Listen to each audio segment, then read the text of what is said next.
আসসালামু আলাইকুম এভরিওয়ান। তো আজকে হচ্ছে আমি নুডলস রেসিপি করব। আমি মাঝে মাঝে প্রায় নুডলস রান্না করি। বিশেষ করে আমি ডিম ভাজি আর নুডলসটা একটু ভালো রান্না করতে পারি। তো এটা হচ্ছে, তো এখন আমি সবজিগুলো রেডি করে নিচ্ছি। এরপরে আমি মশলা দিয়ে দিচ্ছি। আমি হচ্ছে এখানে যেই ম্যাগি মশলাটা সেটাই এখানে দিচ্ছি। আপনারা চাইলে শুধু লবণও দিতে পারেন। তো তারপর একটু নেড়ে চেড়ে নিচ্ছি। তো এই ফাঁকে যখন আমরা এটা করে নিচ্ছি, তারপরে অপোজিটে আমরা নুডলসটা সেদ্ধ করে পানিটা সেকে রাখছি। তো তো এটা প্রায় হয়ে আসছিল।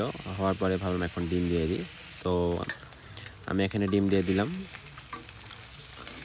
ডিম দেওয়ার পর আবার একটু নেড়ে চেড়ে নিচ্ছি। এখন আমার এটা প্রায় হয়ে আসছে, আর অল্প বাকি আছে। তো এরপরেই আমাদের কাজ হচ্ছে নুডলসটা এর উপরে দিব আমরা। তো নুডলসটা দিলে কিন্তু আমার হয়ে যাবে। নুডলস আমি আগে সিদ্ধ করে রাখছিলাম। তো এখন আমি নুডলসটা দিয়ে দিব।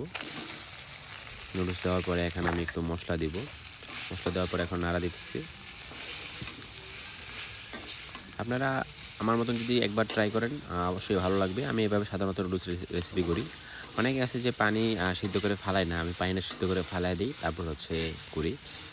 তো দেখেন এখন আপনাদের নুডলসের ফাইনাল লুকটা দেখাই। এটা হচ্ছে নুডলসের ফাইনাল লুক। তো আপনারা কীভাবে নুডলস রান্না করে খান অবশ্যই আমাকে জানাবেন। আমিও আপনাদের মতন একবার ট্রাই করে দেখব। ধন্যবাদ, আজকে এই পর্যন্তই।